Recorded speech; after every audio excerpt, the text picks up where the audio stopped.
I'd like to start off this afternoon by just starting off with the basics, which is what is the authority to search when responding to a crime scene. Very often, particularly in cases of serious violent crime inside of a dwelling, police will rely upon the emergency or community caretaking exception to the warrant requirement. This is most recently set out in the case of Commonwealth versus Entwistle, in which this exception permits the police to enter a residence without a warrant when they have an objectively reasonable basis for believing that someone inside needs aid in order to render aid. And the courts look to the objective circumstances known to the officers to determine whether a reasonable person would believe that someone inside was in danger and needed immediate assistance. This scope of the exception is limited to going in and seeing if there are any injured parties inside, and it is not to collect evidence. Once it rises to that level of collecting evidence, the exception no longer applies. The community caretaking generally refers to the police doing a well-being check on a person in circumstances in which a vehicle is involved. Very often in a violent crime, exigent circumstances may warrant the police in making a warrantless entry. Very often, we will apply for a crime scene search warrant in order to assure, once it is known that parties have been given medical aid and rendered assistance, that you would secure the premises to get a crime scene search warrant out of the abundance of caution. Another justification that is used in connection with a crime scene response is consent. So someone calls the police and asks for help, someone's hurt, there's been a fight, there's been an argument at the house, and police respond. And so in your materials you will see a variety of cases relating to who has the authority and what the scope of that authority is for a consent. These are all important things, and in my role as Chief of Homicide, very often one of the first questions I'm asked is, do we need a warrant? If we do need a warrant, then we do a crime scene search warrant, which really only requires you to establish that you have probable cause to believe that a crime was committed, and you're seeking a crime scene search warrant to process the scene for evidence of that crime. With regard to consent, generally if someone inside the house has discovered someone, a roommate, we will go with that consent. But if it's a situation where, for example, a deceased person is found dead in their home under suspicious circumstances, they live alone, generally that would be a situation where, since the privacy interests are of the deceased, that very often a warrant will not be sought in those circumstances. Another aspect of crime scene investigation that practitioners should think about is there is a mechanism under case law in which you can file a Rule 17 motion for a court order to allow the defense counsel and their investigator to have access to inspect, photograph, measure, etc., the interior of an alleged victim's home or other place in which they have there are privacy considerations of a third party. I was discussing this with some of the panelists earlier, and since that case came down in 2006, I can only think of one occasion in which the defense filed such a motion, but you should be aware that it is available. The motion has to allege that information obtainable at the scene is evidentiary and relevant to the defense, and the owner of the premises has to be served with notice of the motion so that they can have an opportunity to be heard on whether or not that is they want to allow that to happen. It is generally following the Lampron protocol. So the defense must show first that access to the crime scene is evidentiary and relevant, that it is not otherwise accessible in advance of trial by the exercise of due diligence, that the defense cannot properly prepare for trial without access to the premises, and the failure to obtain advance access may tend unreasonably to delay the trial, and that the motion is made in good faith and is not intended as a general fishing expedition. So sometimes if it's a matter of getting measurements, the prosecution may agree to obtain those measurements for you if they have not been done. Generally, if it's a serious crime, you would hope that there are pictures available of the premises. So in circumstances where they are not available, that is something that you may want to consider. It has to be carefully tailored to make sure that the legitimate privacy concerns of the person whose house or private area is, and should be very specific to include what additional persons, if any, can be allowed access to it. I can remember one circumstance in which there was a fire at a residence in Newton, and the defense attorney asked for access, and the homeowner and the Commonwealth agreed to allow that. And then he went into the house and started opening drawers and looking through the diary of the girl on the nightstand, and then that was shut off because it exceeded the reasonable grounds for conducting that search and really was a fishing expedition, which the case specifically prohibits against. Another thing to think about as a practitioner is whether or not the documentation of a particular search was authorized by the term of the consent or the search warrant that was issued to allow for the search. So for example, there was a case, Commonwealth versus Balicki, which is in the materials from 2012, and that was a situation where the police went in to do a search warrant for stolen property, and they basically photographed every single item in the house that had a serial number to it, so that they could then go back and determine whether or not those items were stolen, and then get a second search warrant to go back in. And the court basically said that that process converted a search warrant into a general exploratory search because it wasn't circumscribed to the information that they had probable cause to believe was stolen. That is why in most search warrants that you will see, there is a request made for the authority to videotape or photograph the search to just document where items were found, but not to exceed the scope of that. Additionally, in your materials is cited cases in which a Bowden defense is mounted based upon an examination of the photographs that are provided in discovery of a crime scene examination during the course of an execution of a search warrant. Very often you will see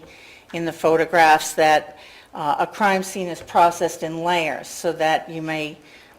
photograph, document items, lift up an item, discover another item, and it's a process of documenting it in sequential order, but that there is a case that authorized the Bowden argument based upon photographs that were unexplained about items moved during the course of the execution of a warrant. I think one thing, and I know that Jennifer Preissig will be getting into this in her presentation, but particularly with the Massachusetts State Police Crime Lab, you should not do any case in which you do not have access to the Criminalistics case folder at the very minimum, or if there's DNA involved. There is a variety of information and a wealth of information that will prepare you for how to approach the criminalist as a witness. It will also contain photographs I think that's probably one of the biggest improvements is in the past, you wouldn't get a folder that would have a picture of a bloody shirt that was laid out with the different locations of the defects in the shirt, or areas where blood stains were found, or where the snippet was taken for the DNA. And all of this material is available through the case management unit for every case in which the State Police Crime Laboratory is involved. It's very important. This is also a method of documentation for every one of the various units that come with under the umbrella of the forensic science group at the lab. It's important. There was a recent case that indicated all of the crime scene personnel that respond to scenes, if they're working in an accredited lab, which the Massachusetts State Police Lab is, as well as the Boston Police Lab, they must do proficiency testing on a regular basis. And the recent case of Commonwealth versus Sullivan, which was just decided in the beginning of November, which is at 478 Mass 369, said that evidence tending to impeach an expert witness for incompetence or lack of reliability falls within the ambit of the Commonwealth's obligations under Brady. So that information should, in the normal course, be provided in discovery if there has been a failure of a proficiency test by any expert. There are certain corrective procedures that are put into place when that happens, but for the prosecutors in the group, it puts an affirmative obligation on us to inquire as to whether or not there has been a proficiency testing and what the results were, that is pass or fail. And if there was a failure, we have to provide that information along with the corrective measures that are taken. Another question that sometimes came up in cases is if an item of evidence is taken from a crime scene or from a defendant in plain view, do you need to get a subsequent search warrant to test that item of evidence for biological evidence or fingerprint evidence? And in the 2015 case of Commonwealth versus Arzola, which is cited in your materials, it indicated that where an item is lawfully seized in plain view from a defendant, in that case it was a bloody shirt, that no further process is necessary in order to conduct testing of that stain. It is only limited to testing that item of evidence for purposes of doing DNA testing, but not a person's ancestry and predisposition to medical or psychiatric conditions. That was the language that the court used, although I haven't heard about them, that being possible, although we were just discussing this earlier. There is a company that will do DNA testing if you have an unknown suspect, and they will give you general information about that individual for purposes of identification. So it'll tell you whether it's a male or female, the race of the person, and other characteristics. So I suppose in that circumstance it may be necessary to get a search warrant because you're not merely looking for a DNA profile, you're actually looking for something beyond the 16 loci profile. Another issue that you need to be mindful of in the circumstances of a crime scene investigation is whether the testing is exhaustive or non-exhaustive. If the testing is non-exhaustive, nothing further needs to be done than for the prosecution to request of the crime lab that certain items be tested, and if possible, a DNA profile obtained and uploaded into CODIS. And different issue arises where the sample is so limited that the lab cannot segregate one half of the available sample for defense to do an independent examination. And so if the testing is exhaustive or destructive and there is no suspect, then the DA's office will request that the lab document the testing at various stages in order for that information to be available for the defense. An issue arises when there is exhaustive testing to be done and there is a suspect identified, whether or not the defense wants to have an expert present. We can get into that a little later, and I think that Kelly and AJ can speak to the pros and cons of that approach as to whether or not you want to have someone present for exhaustive testing, whether or not that would be something that would be beneficial to the defense in that case. And you can't just, though, hope that the evidence won't be examined if you won't give an answer one way or another as to whether or not you agree or don't agree. There is a procedure for that under the case of Commonwealth versus Glenowitz, that the prosecution, after a reasonable amount of time, can request the court to authorize exhaustive testing in the absence of consent from the defense. The issue gets raised if the type of DNA testing isn't done at the state lab where they do allow defense experts to be present. And in that situation, the determination has to be made as to whether or not, if you're sending it out to a lab and the lab does not allow a defense expert based upon their policies and procedures, whether or not the Commonwealth can nevertheless obtain that type of testing in the absence of a defense expert being allowed in. I think that that is one area that is presently being tested because there are certain types of tests that are being sent out.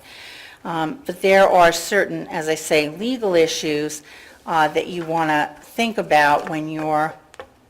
handling this type of case. One, what is the authority for conducting the search? What types of testing do we want to have done? And whether or not, in the circumstances the defense wants to have a defense expert present for exhaustive testing. At this point, I'm going to turn the mic over, if you will, to Lieutenant Eng from the State Police to talk a little bit about what the troopers in the crime scene services section do when they are called out to a scene, the things they can do and they can't do, and a little bit about how they handle pattern evidence such as friction ridge evidence as well as fingerprint and tire tracks.